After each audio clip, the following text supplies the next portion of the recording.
The views and opinions expressed in this podcast by the host and or the guest do not necessarily reflect the views of the host and or Paranormal Buzz Radio and or its sponsors. Use of any material produced by Paranormal Buzz Radio without express written consent is prohibited. Paranormal Buzz Radio will not be held responsible for you holding your knees, crying, and rocking in a corner in a puddle of your own urine, or being beheaded by a group of children in a cornfield.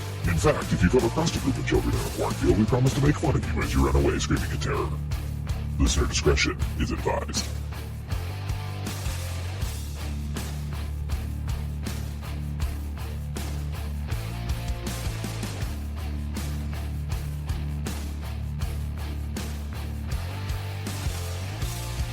You're listening to RAP Paranormal and Friends with your hosts, Kim Purvis and Alison Robinson.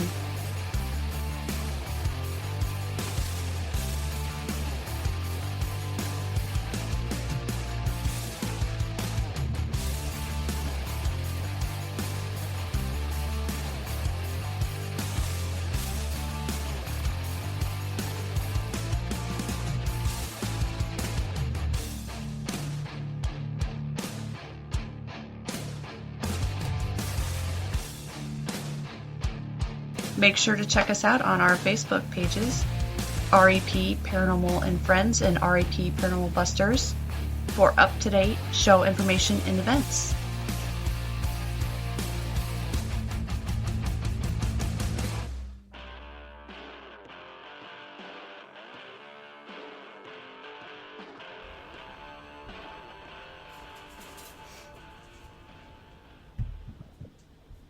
Hey everyone, welcome to RAP Paranormal and Friends. We have a special returning guest for you. He's been on a couple times. We have Keith Evans on for you. Keith has a bachelor's degree in chemistry from the University of Central Florida. He's retired Army reservist and a retired forensic scientist. He began his research into the paranormal as a young child. He's also the author of The Hayes House, Ghosts Are People Too, which he's been on our show to discuss before. And now he has a new book out called Vampires, Dead or Alive. So welcome back to the show, Keith. How are you? Thanks. Happy to be here. And how are you doing tonight? I'm doing good. It's kind of cold here in Florida, so I don't like that. Cold for you. It's 28 degrees here. Wow, it's not that cold. Now, your new book, Vampires, Dead or Alive, what inspired you to write this book? Well, I guess I started to think about the subject really intensely when I was a middle schooler, and I used to come home in the evenings and watch my one of my favorite TV programs, Dark Shadows. Mm-hmm. And the main character on Dark Shadows was Barnabas Collins. Mm-hmm. And he was kind of like the unsung hero of the program. At least that's the conclusions I draw. Yeah. And it really put it in the forefront of my mind, like, you know, how can a vampire do all the things that vampires do? Mm-hmm. And that's what, over the years, I thought about it, and I've read different information on vampires and different paranormal books, and I thought no one has really discussed the stuff that I have been thinking about since middle school, and mm-hmm. I thought that'd be the ideal thing to write about. Mm-hmm. Because like the Hayes House Ghosts Are People Too, right? That's mainly about my paranormal research. Mm-hmm. And I think most people would rather go out and do paranormal research than to read about someone else's paranormal research. So I thought it might be something that people would enjoy. And it's relatively new material. I've never heard anyone else talk about the things that I cover in my book. Right, yes. Now, can you give us a little bit of insight on your book? What does it entail, besides other than being about vampires? Well, it's not about a vampire, mm-hmm. but it's about the characteristics right. of all vampires, mm-hmm. and whether that characteristics is closer to being a living person mm-hmm. or a person that has passed away. Because the whole ideal about vampires are that they've died and they come back to life. Mm-hmm. but when they come back to life, are they really dead, or are they alive? And I do like a compare and contrast to everything from their pale skin to their sensitivity to sunlight, to whether they're extraterrestrial, to the fact that they can dematerialize, and also that they can turn into like a shapeshifter. I look into all that, and there's a chapter on each characteristic. I probably left some characteristics of vampires out, but I think I've covered just about all the main ones. So I look at that, and I also try to be scientific about explaining why and how a vampire can, say, dematerialize. And I think people will find that very interesting, because it's kind of left up to your imagination in most books and most TV programs, or anything that I've read about it in an article in a magazine. Nobody tries to explain how a vampire can actually physically pull this off within the rim of our known physics. So I cover things like that. I tried to explain, why a vampire is pale, or why a vampire can't go out in the sunlight. So every different characteristic I explain in my own words and my own thoughts and feelings. It's theoretical why this is happening to the vampire. Like, why does a silver stake through a vampire's heart kill him, where anything else doesn't seem to work? So if you read the book, I think you'll find it just very interesting and compelling. Some people find it scary. And I don't see it being scary at all. I find it thought-provoking. And if you like physics or like biology, or if you like genetics, I talk about, I compare the vampire bat and its ability to drink blood to a vampire. And what that means, if all of us drank blood, and we proportionally withdrew that blood from a large mammal, a cow, a deer, whatever that large mammal may be, we wouldn't have to kill any animals to eat meat. Right.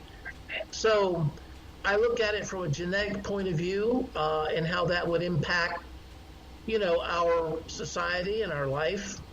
And I also look at it from a physics point of view, like some of the things that I look into, such as the power to bend space and time. Like if you are a vampire and you want to become a bat, I feel what the vampire does, they have a way of bending space and time. And they do that so they can go back to a time where they were, I believe in reincarnation. And I think over many thousands of years, we've been reincarnated in just about everything you could think of. So I think the vampire goes back to a time where it was a bat. Its soul was in a body of a bat. And that's how it can go from being a biological human into a bat just in seconds. And I also feel that when this is done, it is so localized that the person who's observing it doesn't go back in time. The bend in time is just only localized to the vampire. Because say if there was a small wormhole, and it was near the Earth, the whole Earth would be probably engulfed in it, and it might destroy the Earth. But somehow a vampire is able to utilize some type of power, whether it be the power from ley lines on the Earth or what, magnify that power so they can bend time and space just for their physical body, and then go back in time until, say, maybe they were just a spirit, and then they would just totally dematerialize and disappear. So that's what the book is about, and I think anyone who likes science and physics would enjoy it. And I think anyone, even if they're not relatively into paranormal, will find it interesting. It's a short book. It's only like 30-some pages. Okay. It is small print. I guess I should have made it larger for people who have poor vision. But anyway, you learn and you live. That's right, yeah. But I really feel that just about anyone who reads it would like it. Now, if you are deeply religious and you based everything on what you read or what your preacher interprets from the Bible, then it might bother you. So for people like that, they might want to avoid it. Yeah. How long did I know people that if they read a book about vampires, they won't want to sleep at night.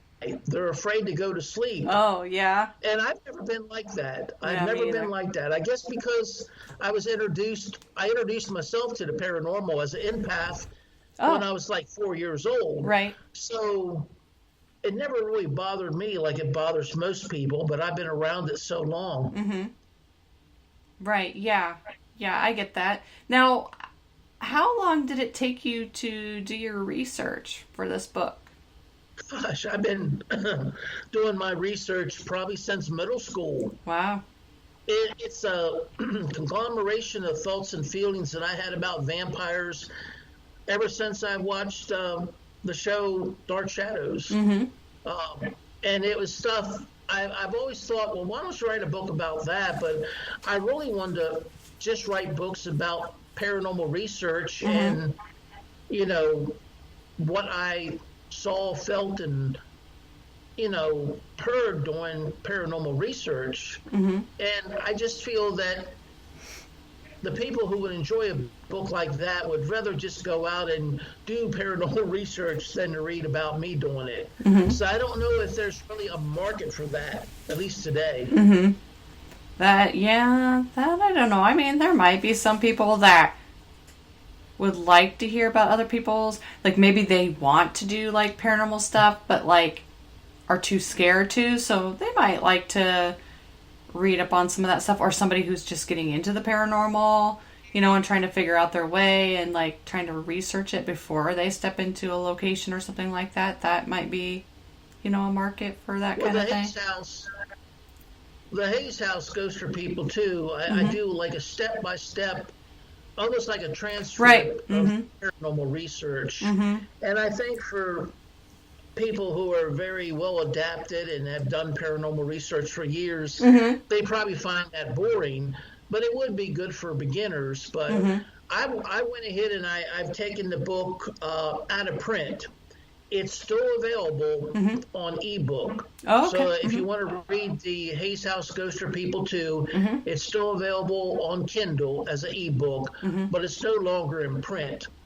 I have thought about maybe re-releasing it with more photos, and instead of it being a 300 and some odd page book, maybe break it into 3 or 4 parts and have a lot more pictures. I think the pictures are worth 1,000 words. Right. And I have a lot of pictures of the Hayes House, but most of them were what the family had given me when their mom owned it, and that was like 1996. So the only problem with that 1996's technology is usually in JPEG, and to put it into a book today, or an ebook or a paperback book, they want like a PDF, and you have to find a way to transfer the picture from JPEG into PDF, and it's a job, at least for me, because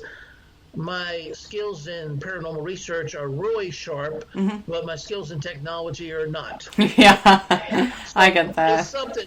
It would be a work in progress, but if I do, I'd probably re-release it in probably no more than 100 pages or less, and a lot of those pages I would try to have pictures. Now, sometimes, like the last book I did, I went through Kindle, and a I had help from an experienced author. Mr. Rob Shelsky helped me through that, since I'm not good with technology. And it's one of those things where the price of the book will go up if you have more pictures.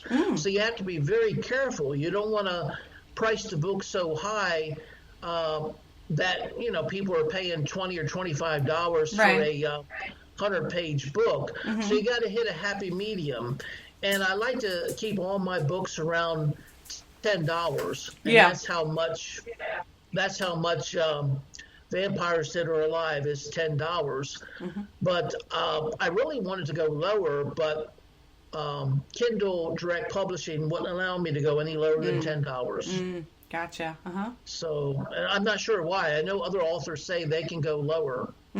Yeah, I don't know how any of that stuff works, since I've never published a book or anything. Yeah, absolutely. That's what you got to do, is just learn and figure it out and go from there. Now, what kind of characteristics differ a vampire that's alive and one that's dead? Well, to me, vampires are cryptids.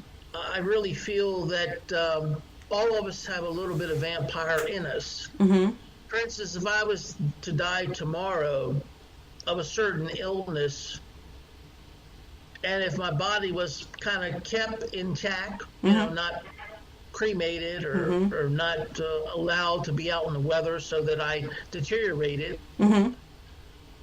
somehow, some way, my body might be able to heal itself. Whether it be through like wave vibrations or certain frequencies. And for most people who have healed in the past, it was prior to being embalmed. I feel that anyone who has embalming fluid put within their veins, that embalming fluid is so toxic that you will not be able to heal while you were in your coffin. But for people before the Civil War, which was around 1850, before they started using embalming fluid, those people, I think, were able to heal in their graves, and a grave robber or someone who wanted to sell their body to a medical school dug them up and found out they were alive. And I think what happens is the person who dies at that point in time, medicine wasn't that good. They didn't have like the Doppler effect type sound where they could listen for a faint heartbeat. They didn't have EKG so they could look at your electrical output of the heart. Today, most people may not die. But I think back then, the people that,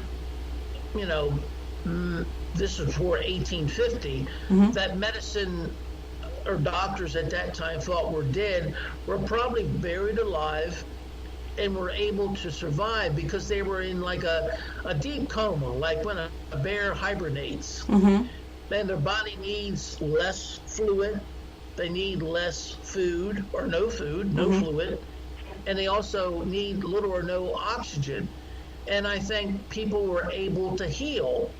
And only by the grace of a grave robber trying to either get their body or get their, if they were buried with a diamond ring or something, if that grave robber hadn't come along and opened up the coffin, then they probably would have not been released. And I think it's almost like when the person is buried alive, it's almost like their soul goes to another dimension where they can live, breathe, eat, drink, and, their soul isn't suffering agony of being kept in one position in a coffin where you couldn't even set up or couldn't bend your knees if you had a cramp. So I feel that the soul of the so-called vampire before they're awakened in their coffin actually goes to another dimension where they can really relax and enjoy life. Or if you want to look at it this way, death. And then when the grave robber opens up the coffin, that just brings them back into their earthly body, and then they reanimate. So my whole look at a vampire is not an evil blood-sucking person, Mm-hmm. but a person that has been buried alive, that's given a second chance by someone who's trying to either steal their body or steal their goods and reopens their coffin, allowing them to be reanimated. Mm-hmm. So that's the way I look at it. It's a whole different way of looking at good and bad. Mm-hmm. And I've noticed, at least in America where I've grown up and always lived, people think something's bad if they don't understand it. Mm-hmm. Right. Mm-hmm. You always think, well, if the guy don't look like me, he's the one that did the wrong thing. Right.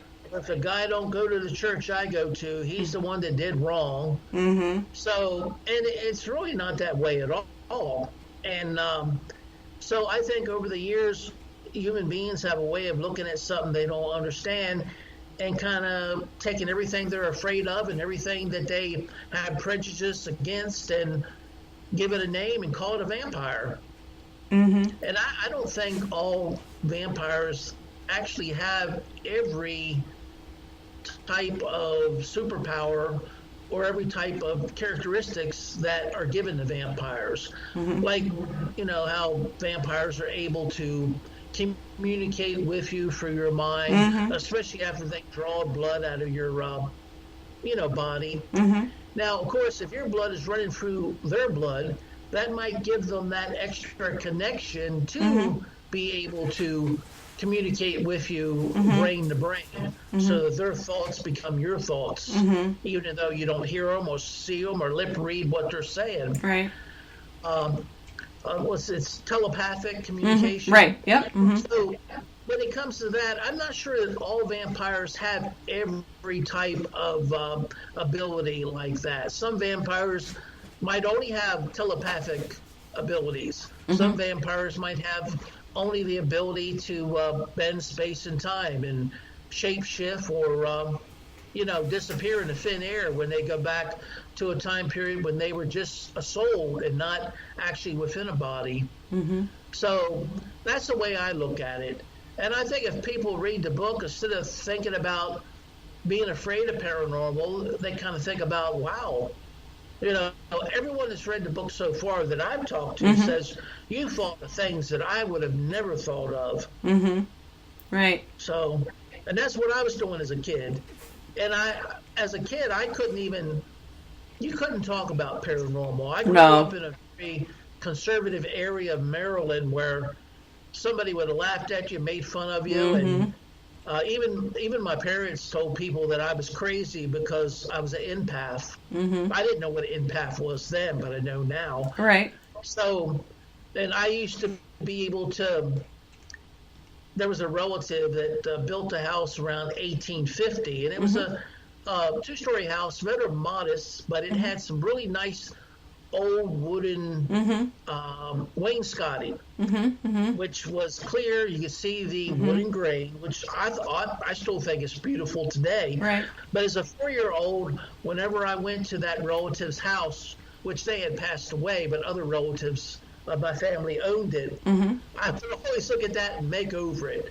I'd say that wainscoting is so beautiful. Mm-hmm. And as a 4-year-old, I realized I was feeling someone else's feelings. Mm-hmm. And I think my past relatives probably were very proud of that wood. Right. And they probably paid a pretty penny for it in mm-hmm. 1850 when the house was built. Mm-hmm. And that was probably like the showcase of their house. Mm-hmm. And I was feeling the pride and the honor that they had in owning a house that had that beautiful wainscoting. Mm-hmm. And for viewers at home that don't know what wainscoting is, mm-hmm. it's almost kind of like paneling that mm-hmm. we had back in the 60s and 70s, which people might not know what that is. yeah. But it was actual wooden grain. It wasn't processed lumber mm-hmm. like the paneling was compressed right. like cardboard almost mm-hmm. from the 60s and 70s. Mm-hmm. But this was actually wooden grain, and it was about chair high, and it had trim at the top, and it was always painted with varnish mm-hmm. or someone applied some type of oil to it to keep it from drying out, and it looked like it was shining like varnish. Mm-hmm. So that's how I was pretty much introduced to the paranormal. And I just found out, keep quiet about it, say nothing, enjoy it, do whatever paranormal research you have to do. Because it was about maybe 1962 when I was 4 years old. And I learned from my family telling everyone that I was crazy. That hurt. That really, really hurt. As a 4-year-old, and they did not stop. When I moved away from Maryland in 1993, they were still telling people, the ones that were still alive. And, once I moved down to Florida, people didn't have all that negative info about me, and I think I got treated a lot better. Right. It's sad. I hope that if families are listening to this and they have a young person who, has the gift or the curse of being an empath, whatever, however you will look at it, I hope they will treat their family member with respect and honor, and don't label them or put them down in front of people. Because when we live in a society where if your family feels bad about you, everyone else considers the same thoughts and feelings that your family has, and that's horribly wrong. It really is. It is, absolutely. I'm thankful that I do have some family members that are with me on my side for those things, because I grew up that way too, like an empath. Didn't know it till recently. I've had mediums and stuff tell me that, oh yeah, you got this, you channel, blah blah blah. But I also have family members that agree with it, acknowledge it, and are very much for it, which is a good thing. I mean, I know I probably have some that are probably like, she's batshit crazy, but I'm like, whatever. The rest of them, think that it's cool what I do, and they promote us and watch our investigations and things like that. So it is nice to have, people that are there to help you when you go through those things, because you don't always know, what's happening, what you're going through until, you get older and things like that. But it's nice to have people around you that support you. So I agree with that. By not wanting people to think that I was crazy, I just had to suppress it and not talk about it. And I would watch anything that I could find on TV or read anything that Ed and Lorraine Warren. I was so proud of them, because I think I first heard about them maybe in the 80s or 90s, and they were working on cases, and I thought those two people are so cool. And but I had a hard time, even friends that I thought would back me, if I told them, well, I did a paranormal research and this happened. Of course, back in the 60s, 70s, 80s, 90s, and early 2000s, everything I used was very primitive. But even if I told friends, they were like, you shouldn't talk about that, Keith. You know how people feel about that. So it was tough. Oh yeah. But who knows where I would have been today had I just not tried to just hide the fact that I was a paranormal researcher and had been more open about it. I might have been more like Ed and Lorraine Warren. Yeah. Instead of just virtually unknown. Most of the time when people meet me, they say, well, when did you get into paranormal? I just heard about you. Yeah. And there's a big world out there, and we will never, ever know all the people who are very experienced at paranormal, and we might hear about someone tomorrow.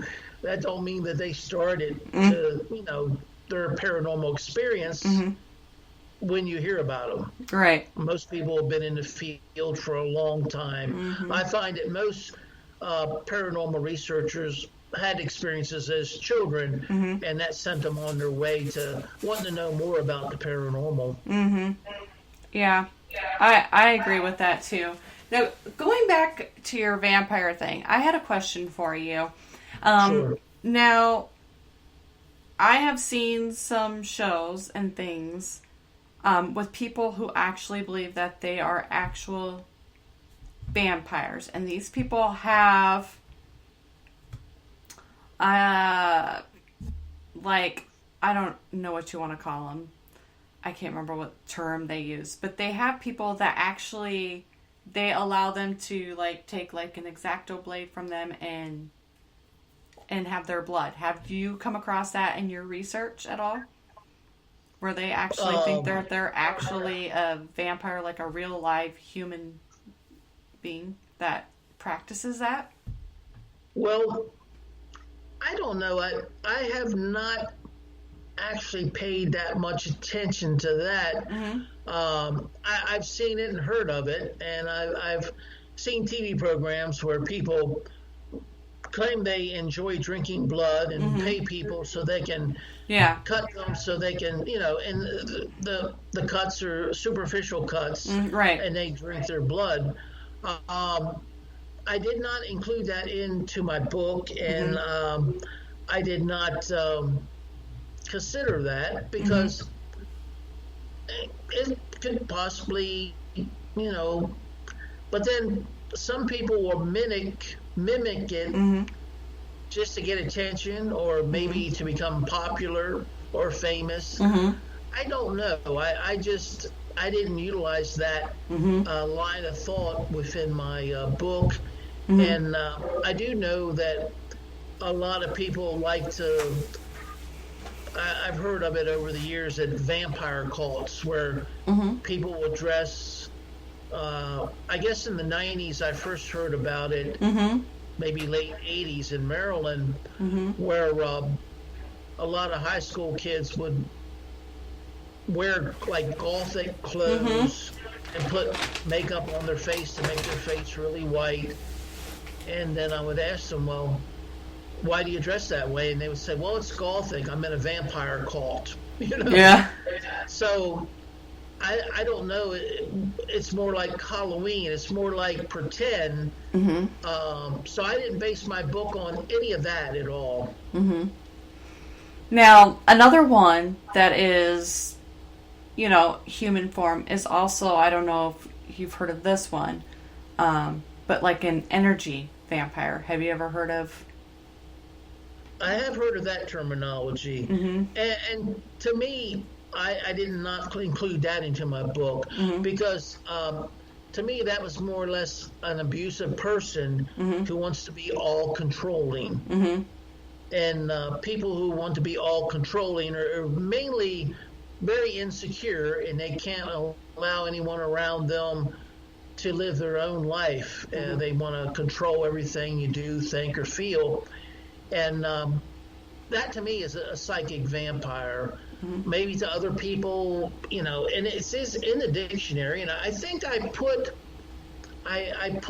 maybe a few sentences about psychic vampires in under definitions, but it was only because it was in one of the dictionaries. I'm trying to remember whether I put it in or not. I may have.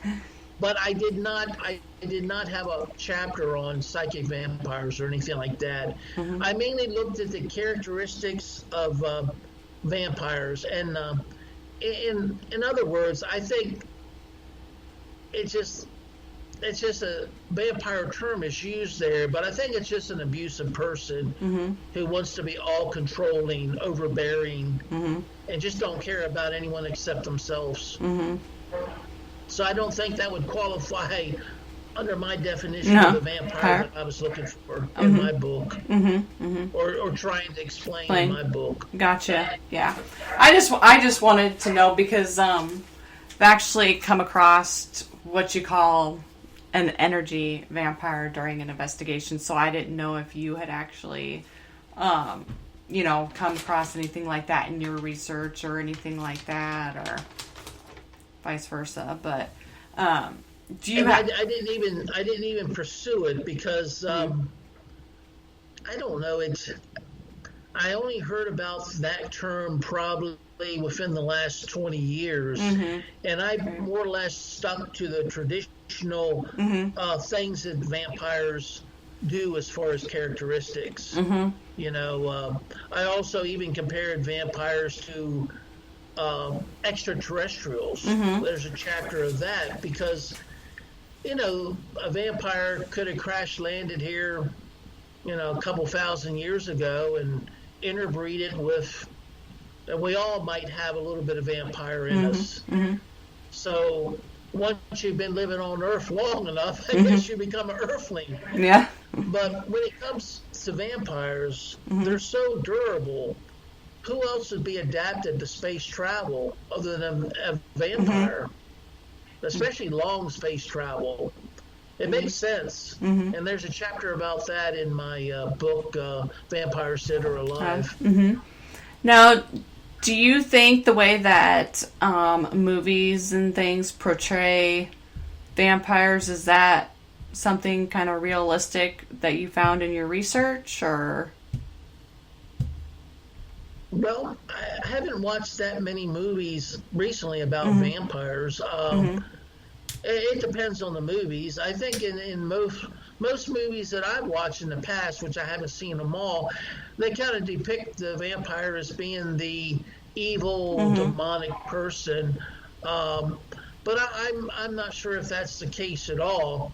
I guess if you're afraid of someone draining all your blood out and you dying and becoming a vampire, you might look at it that way. Yeah. But if you passed away and you woke up and 200 years had passed and someone was trying to cut your ring off of your finger and you're back to life, you might see vampire as a different whole situation. So I just try to look at things logically and not let fear and passion rule. And the more you understand something, the less you are to want to fight it, kill it, or get rid of it. Right. Let's just say, hypothetically, we were to come across a vampire. How would we get rid of it? Like, in your opinion, what's the best way to get rid of one? Well, you might want to make friends with them as long as they don't want to bite you in the neck. I mean, I really feel in my book, the vampire is more about coming back to life after being pronounced dead, and less about feeding on people's blood. But if you wanted to get rid of a vampire, the traditional ways would be drive a silver stake through its heart, or allow it to be exposed to sunlight for a prolonged period of time. Now, I really feel that vampires might have come from another star system where the star was very light. There are some star systems where planets orbit around a sun that is so dim that it's almost like moonlight. The light we see from the moon. Some star systems have that much light. So I think that vampires, what kills them about bright lights or a silver stake through their heart is the fact that their DNA denatures. They just can't stand the bright light of sun. So that would be one way to get rid of a vampire: expose it to sun, or drive like silver stake or any silver object through its heart. And theoretically, that would be the way to kill them and be rid of them. But I think if you had a friend for a vampire, well, it might come in handy. There's a lot of things that they could do that you couldn't do. If they can dematerialize and go to somebody's house and find out, what they're really thinking about you, it might help you out in the future. Yeah, well, there you go. That's one way to look at it, yeah.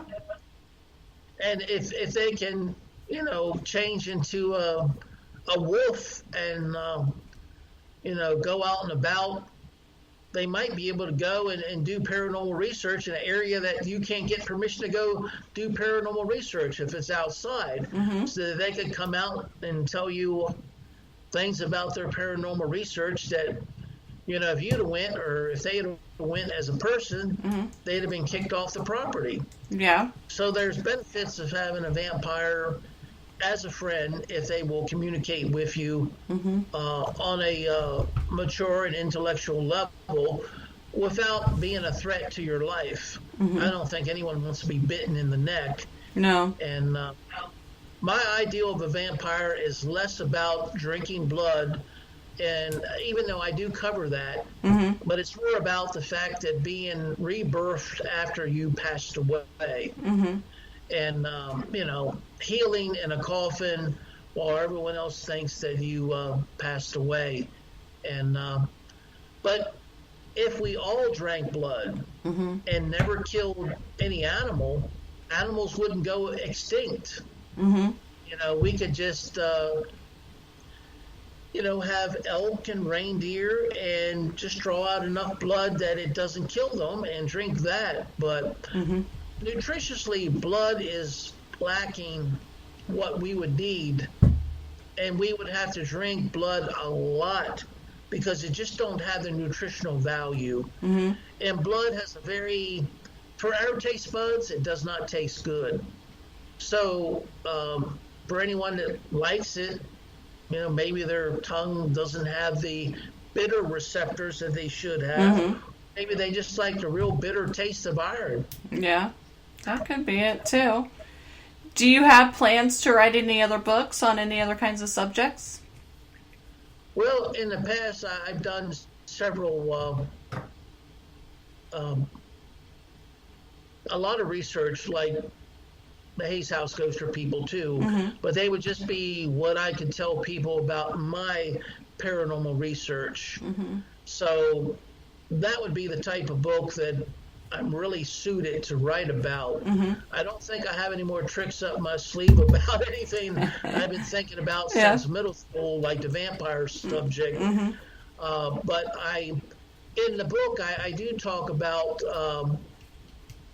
the house in St. Augustine. It's called the 1880 Victorian, and it's a 3-story 1883 townhouse that was built in downtown St. Augustine.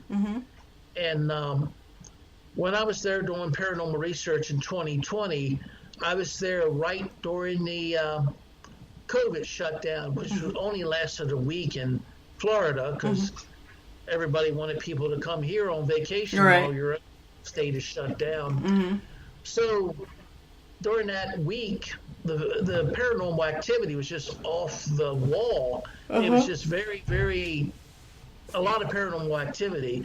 And I think it had to do more with the fact that the ghosts of spirits, there were no other games in town. The streets were empty. And that part of St. Augustine, there's just people walking up and down like 24/7. So I think that's the reason why the paranormal was so good. But I did have one situation which I put in the chapter under vampires being able to communicate with you by transmitting directly to your brain.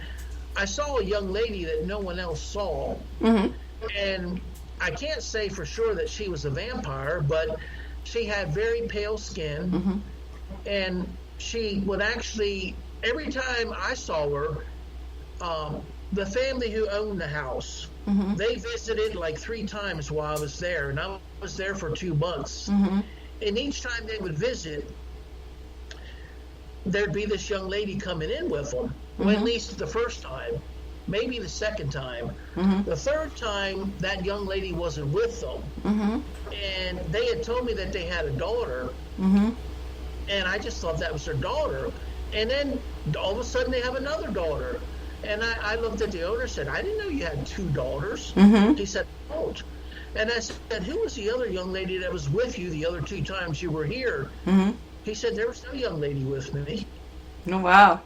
So, and I didn't realize it at the time, but I thought it was kind of funny. I looked at the young lady and I asked her, I said, are you still in school? Because I figured she's either high school or, first couple years of college. And she didn't answer me, but he did. He said, no, I'm out of school. And I thought, well, that's strange. He answered me and she didn't.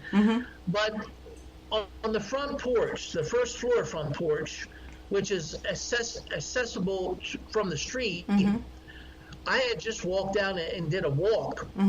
And when I came back, the family was sitting. At that point in time, it was there were 4 rocking chairs, and the furthest away from me was the owner's sister, and next to the owner's sister was the owner's wife, and then the owner, and then what I thought was his daughter. And he invited me to sit down, and I didn't want to chase the young lady out of her chair, so I said, Right. "No, I'll talk to you all later on." Even though she did get up out of her chair after I asked her if she was still in school. But I thought that's rather funny that she didn't answer me. Yeah. But this the family was very serious, very businesslike.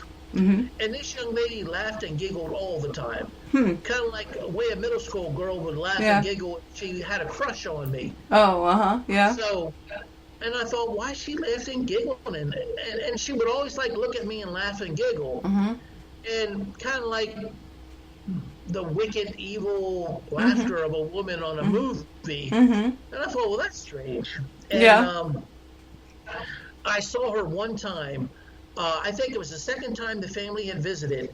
They told me that they were leaving Monday morning, and then I would have full reign to do paranormal research on the 2nd and 3rd floor. And I was staying on the 1st floor. So that morning I got up and I had all my equipment ready. It was about 9 o'clock. I was going to get some paranormal research done. And I heard a knock at the wall. And I opened the door real quick to see whether it was a ghost or spirit or whether someone was out there. That young lady that was with the owner was out there. The one with the pale skin. She had like large curly brown or black hair from like the 1950s. Oh, yeah. Not like what Shirley Temple had. Yeah. That movie with the curly hair. And she was backing away from, they had like jars, larger vases or jars that were decorative, and they would like put information about different things that were going on or different discounts, so that people that were coming and renting the Airbnb or renting their, different rooms or apartments would see what was available in St. Augustine. And I think she accidentally bumped that and it hit the wall, because I had gotten out one of the brochures from one of the vases, and it it rocked against the wall. So I didn't think nothing of it. And there were clothes all over the ground or the floor. And they had a washer and dryer in the common walkway where the front door comes in and goes up to the 3-story stairwell. And she said she was getting ready to do laundry. And she said she always had a hard time sorting her laundry. And back then, I told her I just do all my clothes in one load and don't worry about it. Yeah. So she thought that was funny, and she laughed. And I told her that I was getting ready to do some paranormal research. And I said, since your father's the owner, did you want to join me and do paranormal research? Because a lot of times, if a person connected with the family who the ghosts and spirits feel more comfortable with, you'll get more data on your paranormal research. Because some ghosts and spirits won't give you the time of day if they don't know you and don't trust you and don't really have a relationship with you. And she didn't want any parts of that. So I told her, I said, well, your father said that the whole family was leaving this morning. And she either said that she was going to be going home later that day, or whether she was going to stay until the next day. And I thought, well, I won't go upstairs and do any type of paranormal research, because now I know she's either staying on the 2nd floor apartment or the 3rd floor apartment. And I thought, she's going to be going back and forth on these stairs, and those stairs made a heck of a noise. They were like the original wood steps, and you could hear people going up and down. So I thought, I'll just wait and do paranormal research later. So I don't know what I was doing in the apartment, and I thought to myself, it's kind of quiet. I haven't heard her go up and down the stairs. So I went out in the hallway, nothing in the dryer, nothing in the washer, no clothes on the ground. And I thought, I wonder if she's left. So I went up to the second floor, knocked on the second floor door, and asked her if she was still in there, and I got no response. And I said, "This is Keith Evans. Are you home?" And I tried the door; it was unlocked. Walked in the second floor apartment, no one there, totally empty. Wow. So I thought, okay, she's on the third floor. So I'll go up and ask her to kind of be quiet, since, if she's walking on the third floor, it's going to make a lot of noise. And I wanted to go ahead and start paranormal research on the second floor for that day. So I went up and I knocked on the third floor door. No response. So I announced myself, "This is Keith Evans. Anyone here?" I opened up the door. It was unlocked. Nobody in that apartment. No clothes. So Wow. if she was there, she had already left. Wow. So that the whole thing seems strange. And now this is my theory: if I'm the only one that can see a person, and that person is being transmitted directly into my brain, my audio to be able to hear, my visual to be able to see, and nobody else around me can see it. So if that be the case, wouldn't that be like a vampire telepathically submitting information for me to understand? And in this case, it was like a videotape with audio. So that's where I compared this young lady to possibly being a vampire. And she also looked a lot like a lady that I had tried to do paranormal research at her house. This woman passed away in probably 1994, 1996. And I had tried to get permission from the owner, I guess it was around maybe 2012, 2013, to do paranormal research at that house that this lady owned. And her name was Margaret Key, and she also was a writer. And when I went to the house, I went there the first time and didn't say anything about paranormal, because a lot of times that scares people away. I just wanted to see what the house looked like. Right. The owner was there, and he invited me in, and that was before he moved in. It was just an empty house, and he showed me the downstairs kitchen and the living room and the stairway, and it beautiful wood. It had the original wood for the floors, the walls, and the ceilings. Wow. And beautiful wood. And I had to go back. At that time, I was working and living in Houston, and my allergies were so bad, the only way I could taste food was to come back to Florida to be able to taste food. So every time I got a long weekend, I came back to Florida. So I had to go back to work, and I was going on my way to the airport and had a rental car. When I went back out to the car to go back to the airport to return the rental car, it had seatbelt needs fastening light on for the passenger seat. And I knew right then that was Margaret Key, who was riding along. And I just said, like you're talking to thin air, "Hi, Margaret, I know that's you." And I got about 5 miles out of town, which was Apalachicola, where she lived, Florida. And I told her, I said, "Margaret, I'm not going back to Apalachicola, and I guess you might want to leave the car and go back to your house, because I'm taking the, car to the rental car location at the airport, and I'm flying back to Houston." So I guess it was either the next weekend or a few days later, when I was sleeping at night, I dreamed about Margaret King. And in my dream, I was on the second story of an old house, and I heard a lady crying. And I think I was there to try to buy the old house.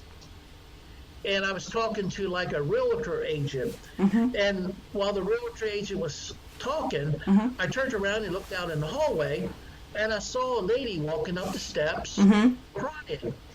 And I walked out to her and I said, "What's wrong?" and she turned around facing a mirror that was on the wall at the top of the steps. And, I was looking at her through the mirror, and her face looked a lot like the face of the young lady there at the 1880 Victorian in St. Augustine in 2020. Wow. Except that young lady was probably 18, 19, or 20. And the lady in my dream was probably maybe in her 60s or 70s. So, and I remember I felt so sorry for the lady. I hugged her, and when I hugged her, she just said, "I mustn't," like that. And then the dream ended. Wow. And then later on, I found out, I was talking to everybody because I wanted to try to verify, was that a ghost or a spirit coming through my dreams to give me a message? And I found the lady at one of the restaurants. She worked in there as a waitress. And I asked her, I said, "Have you ever been in the Key House?" And she said, "Oh, yes, I have." She says, "I used to clean the Key House for Margaret Key when she was alive." And I said, "Is there a mirror at the top of the steps?" She looked at me and said, "How would you know?" Wow. So that's how I found out. And I don't know if I told her about the dream because, you don't want to share too much with people. Right. That'll kind of scare them off and they won't communicate. Yeah. And I asked her, I said, "What is it with that mirror?" Because the whole focus of the dream seemed to me, her back was towards me, so I could only see her face in the mirror clearly for any length of time. I asked her, "What is it with that mirror?" And she said, her neighbor went into the house and took that mirror after she passed away. Oh, wow. And anyway, the neighbor apparently was into antiques and all, but I went to his store, I met him, and I told him that I thought it would be a good idea if he put the mirror back. Yeah. Just to see what he would say. So he got pretty defensive. Oh, I bet. And he said, "That was my mirror to start out with. I lent it to her, and I got it back after she died." Oh, wow. So anyway, that's what he said. So maybe that was the whole purpose of her coming to me in the dream. She wanted me to approach him. At least that's what I thought. And maybe I'm drawing too much conclusion, but I had no idea about him taking the mirror after she had passed away. And had I not talked to people about, what was at the top of her stairs, right, which mirror in the dream, I would have never known.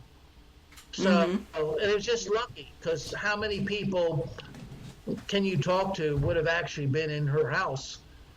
And like if she passed away in 96, this lady must have been in her 20s when she was cleaning her house, Yeah. That's crazy. But anyway, if you really do the research, and a lot of times paranormal research has a lot more to do than just trying to talk to ghosts or spirits. It's whatever you run across, like a dream. If a dream happens to you and you want to know if it's a ghost or spirit talking to you, right, you got to find out if it has meaning. And in this case, I think I found out that mirror had enough meaning, and that was how she introduced me to the fact that the mirror had been taken and she wasn't happy about it. Oh, yeah. Yeah.